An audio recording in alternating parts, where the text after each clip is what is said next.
제가 오늘 조금 일찍 와서 먼저 여기 직원들을 만나봤는데 직원들이 정말 밝고 또 힘있고 그래서 제가 직원들하고 다 이렇게 인사했어요. 이렇게 한번 해보세요. 이렇게. 네, 이렇게. 좋아하더라고요, 직원들이. 이쁘지 않습니까? 아, 진짜. 네, 진짜 우리 직원들이 아주 젊고 참. 오늘 그 벤처 투자 그 업무 보고는 저도 몰랐는데요.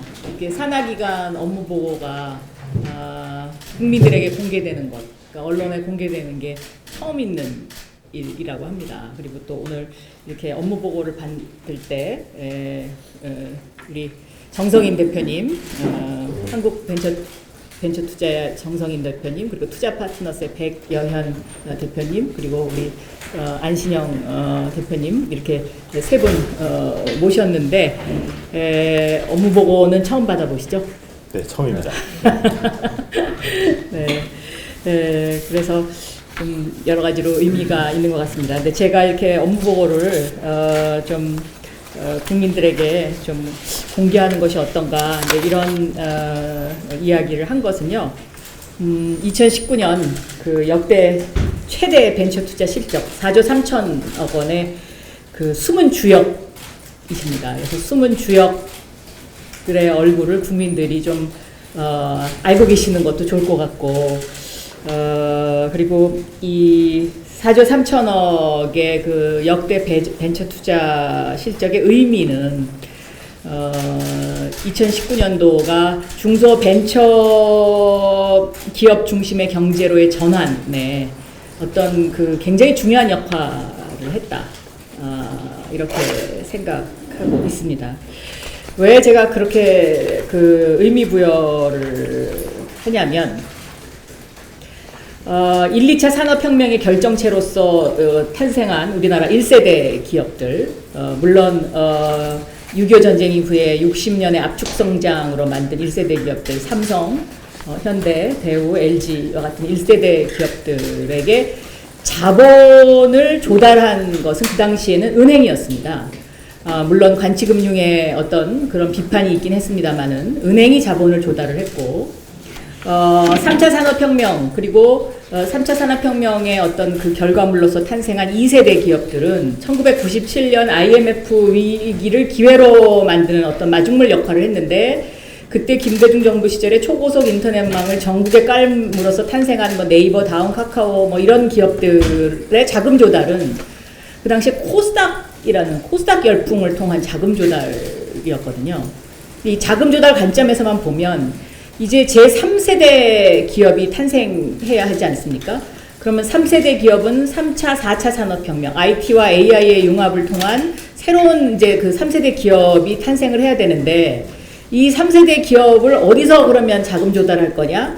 이게 바로 벤처 투자 시장입니다.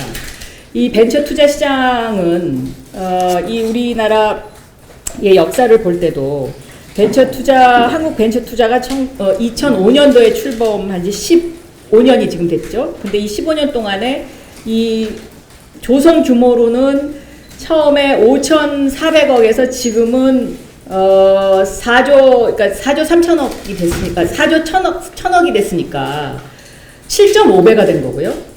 투자 규모로는 6천억에서 4조 3천억이 된 겁니다. 그러니까 우리가 사상 최대 규모 4조 3천억 이게 7.1배, 그러니까 약 7배가 늘어난 시장인데 이 시장이 7배로 늘어나면서 그럼 우리나라 벤처 투자 시장의 위치가 어떻게 됐느냐. GDP 대비 세계 4위를 지금 기록하고 있거든요. 불과 20여 년 만에 이룬 성과입니다, 이것이. 그러니까 1995년도에 제가 그 미국 특파원을 하면서 실리콘밸리 갔을 때 미국에서는 이 벤처 투자 열풍이 불었는데 사실 그때 한국의 벤처 투자 시장이라는 거는 정말 미미했습니다. 근데 20여 년 만에 지금 우리가 세계 4위, GDP 대비 세계 4위로 올라설 수 있었고 거기에 바로 숨은 주역이 한국 벤처 투자 K빅이다. 이렇게 저는 볼 수 있다 생각합니다. 그래서 앞으로 이 부분을 좀 더 유심히 분석해 보면서 우리가 제3세대 기업을 키워서 유니콘을 만들고 데카콘을 만들고 이 스타트업이 이제 유니콘 데카콘이 돼야 되는데 이걸 어떻게 할 건지 이거를 좀 더 심도 있게 논의하려고 오늘 이렇게 그 민간에서 전문가 세 분을 오늘 또 제가 모신 거고요. 그리고 이제 그러면 2019년에 사상 최대의 이 벤처 투자 규모가 일어날 수 있었던 원인이 뭐냐? 저희가 보기에는 이제 이게 크게 세 가지로 볼 수가 있겠는데요. 첫째, 2017년에 이제 문재인 정부 들어와 갖고 모태펀드 추경을 했습니다. 그때 추경으로 8천억을 했는데 이게 마중물 역할을 아주 톡톡히 했다는 것이 시장의 평가고요. 두 번째는 이거를 계기로 해서 민간의 참여, 투자가 적극적으로 늘어났다는 거고, 세 번째는 4차 산업혁명 기술 진보에 따른 투자 증가, 이렇게 크게 세 가지로 분석을 할 수가 있을 것 같아요. 그리고 그동안 이 모태펀드, 한국 벤처 투자의 모태펀드의 역할을 보면 코스닥 상장기업 992개사 가운데 35.3%가 350개사가 이 모태펀드에 투자를 받았는데 상장 소요 기간이 비투자 기업 대비 2.7년이 단축되는 그런 효과가 있었어요. 그러니까 그만큼 이 한국 벤처 투자가 투자했다고 하면 그만큼 신뢰성이 쌓이는 거죠. 그래서 이제 뭐 이영민 대표께서 올 한 해의 그런 어떤 이것을 앞으로 이제 보고를 해주시겠지만 올 한 해는 모태펀드 1.3조 원을 투자를 해서 총 2조 5천억 규모의 벤처 펀드를 조성하겠다는 게 이제 이 한국 벤처 투자의 가장 핵심 오늘 이제 보고 내용이고 이것을 가지고 이제 어떻게 우리가 스케일업을 할 거냐 이제 이거는 조금 이따가 얘기를 듣도록 하겠습니다.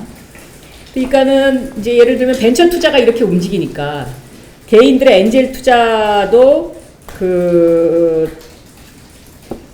제1벤처붐 시절에 이 엔젤 투자 액수가 5,493억 원이었거든요. 그런데 2019년도에 이 기록을 깼어요. 그러니까 작년 기록이 이게 이제 5,538억 원. 이게 이제 기록이 깨진 거죠. 5,530 처음 깨진 거예요, 이번에. 그러니까 이게 굉장히 작년 한 해의 그런 어떤 실적이 상당히 의미가 있다고 보여져요. 그래서 저는 오늘 우리나라의 중요한 벤처 투자 시장을 움직이는 분들이 다 한자리에 모이셨기 때문에 각별히 제가 조금 드리고 싶은 이야기가 있다면 우리가 이제 벤처 4대 강국의 입지를 공고히 해야 하는 그런 목표가 있고요. 22년까지 5조 원의 벤처 투자 목표를 이루기 위해서 벤처 투자의 역할이 한국 벤처 투자의 역할, KBIC의 역할이 굉장히 중요하다라는 거고요. 2017년, 18년, 19년을 보면 1조씩 늘어났어요. 그죠? 2017년에 2조, 2018년에 3조, 2019년에 4조 이렇게 가는데 여기서 이제 또 1년 만에 1조를 한다는 거는 조금 무리가 있는 것 같아서 22년까지 지금 5조 원의 벤처 투자 목표를 그렇게 지금 설정을 하고 있는 겁니다. 그래서 이제 올해는 이제 22년까지 5조 원의 벤처 투자 목표를 위해서 2017년에 추경으로 8천억의 모태펀드가 처음 만들어졌다면 올해는 본 예산으로 사상 최초로 8천억이 만들어진 해입니다. 그래서 그 어느 해보다도 저는 굉장히 바쁘실 거다 이렇게 생각이 되고요. 이 8천억 가지고 이제 펀드 조성을 잘 하셔야 되는데 특히 연기금 또 은행 금융권하고 끊임없이 소통해 주십사 그 말씀을 드립니다. 이 이유는 민간 자금을 벤처 투자 시장으로 끌어들이기 위해서 그렇습니다. 지금 이제 민간 자금이 들어온 수치가 30 몇 퍼센트죠? 35%? 그러면 이게 40%가 넘어가면 그것도 굉장히 의미가 있는 거예요. 민간 자본이 이제 이렇게 그러니까 이 여기서의 말은 순수 민간 자본의, 그러니까 모태펀드에 출자를 받지 않은 민간 자본의 말씀을 드리는 겁니다. 그러니까는 모태펀드에 출자를 받지 않고 40%, 50% 넘어가기 시작하면 이거는 이제 뭐라 그럴까, 옛날에 코스닥 열풍에 버금가는 어떤 임팩트가 있는 거죠. 지금도 뭐 그 정도 수준까지는 지금 왔다고 봅니다. 왜냐면 엔젤 투자 액수가 그 당시에 코스닥 수준을 넘어갔으니까요. 그 다음에 이제 그 한국 벤처 투자가 벤처 투자 생태계를 조성하는 조성자로서의 역할을 좀 강화할 필요가 있지 않냐. 그러니까 모태펀드 혼자만 막 물 밑에서 막 하는 것보다는 좀 생태계를 만들자. 그래서 K 유니콘 서포터즈를 좀 더 강화해서 최우량 기업의 유니콘으로 도약시킬 수 있도록 노력해 주십사. 그런 의미에서 오늘 K 유니콘 서포터즈 우리 회장님 오셨죠? 네. 제가 이제 지난해에요. 그 프랑스의 세드리고 장관을 만나지 않았습니까? 근데 세드리고 장관이 벤처 투자와 관련해서 저희 양국 간의 어떤 그 협력을 공고히 하자는 것을 주문을 아주 강하게 해서 이제 MOU에 이게 들어갔는데 이번에 다보스 포럼에도 제가 갔더니 프랑스의 ID 인베스트먼트가 저를 만나자고 하더라고요. 그래서 이 프랑스의 ID 인베스트먼트가 한국을 기반으로 해서 동남아 시장 진출을 하는 교두보를 확보하는 것을 한국으로 정하고 2019년 9월에 한국에 사무소를 냈다는 거죠. 제가 만났어요. ID 인베스트먼트. 2019년 9월에 사무소를 냈는데 이 회사가 지금 현재 펀드 규모가 10조 원이에요. 80억 유로. 그러니까 자기네가 3대 벤처, 유럽의 3대 벤처 투자 회사라 그래서 저희가 확인해 봤더니 맞더라고요. 3대 벤처 투자. 그리고 그 과거에 한국 벤처 투자하고 MOU를 맺은 적이 있대요. 1,200억 규모로 서로 투자하자. 그런데 그 당시에 그 MOU가 지금까지 이제 그 진행되지 않았던 이유는 우리나라 벤처 투자가 100% 한국에다 투자해야 된다는 그 규정 때문에 그랬는데 그러면서 그 규정 때문에 못해서 굉장히 아쉬워하더라고요. 아쉬워해서 이런 어떤 그 100% 국내 투자를 하는 그 비율을 좀 조정할 필요도 있지 않나. 그렇게 생각하는데 그거 조금 고쳐지지 않았어요? 고쳐졌습니다. 어떻게 고쳐졌죠, 네. 그게? 지금은 저희들이 출자하는 비율에 2배 내지 1배로 저희들이 플렉스하게 운영하고 있고 그쵸, 조금 예, 근데 예전에는 전 펀드를 한국에 다 투자하라고 하니까 불가능했었죠. 근데 그런 사실들이 이런 VC들한테 전달이 안 된 것 같아요. 그래서 그런 걸 좀 홍보하실 필요가 있을 것 같아요. 그러니까 그 다보스 포럼 가서 이런 VC가 만나자고 그러는 건 그만큼 우리한테 관심 있는 거잖아요. 근데 이런 데들이 꽤 있어요, 요새. 한국에 투자하겠다는 기업들이. 그래서 요걸 좀 더, 그런 거 좀 많이 좀 그 VC들한테 알려주시고, 그것을 더 유연하게 운영하실 수 있으면 저는 유연하게 운영하시는 것도 좋을 것 같아요. 왜냐면 우리도 해외 투자를 해야 되니까. 예. 그래서 이제 2020년 올해 저희가 할 일은 바로 이제 디지털 경제로의 대전환 스마트 대한민국인데 이 스마트 대한민국을 통해서 벤처 4대 강국으로 명실상부하게 도약하는 것입니다. 그리고 이 벤처 4대 강국으로의 명실상부하게 도약하는 이 의미는 단순하게 벤처의 의미가 아니고 2019년의 경제 전체적인 상황을 봤을 때 가장 활발한 곳이 이 벤처였습니다. 그리고 실질적으로 4조 3천억의 돈이 모였다는 것 그 자체가 그것을 증명해 주는 것이고요. 그리고 이거는 단순한 지금의 어떤 그냥 순간적인 것이 아니라 4차 산업혁명이라는 신기술로의 기술의 무게중심과 전환이 가져오는 새로운 형태의 경제구조가 만들어지는 거거든요. 그러니까 100년 전에 그 마차에서 자동차로 넘어가던 시절에 어떤 그런 새로운 대전환처럼 새로운 경제구조가 만들어지는 것이기 때문에 저는 앞으로 이 KBIC 한국벤처투자가 정말 국민의 신뢰를 받는 기관으로 거듭나면서 여기서 제대로 해주시면 우리 벤처 캐피탈의 회장님 또 저 유니콘 서포터즈의 벤처 시장 이게 다 같이 함께 잘 움직일 수 있을 거다 이렇게 생각하고요. 그리고 어저께 이제 제가 그 기보 업무보고를 받아보니까 기보에서는 AI를 이용해서 그 평가를 굉장히 객관화했더라고요.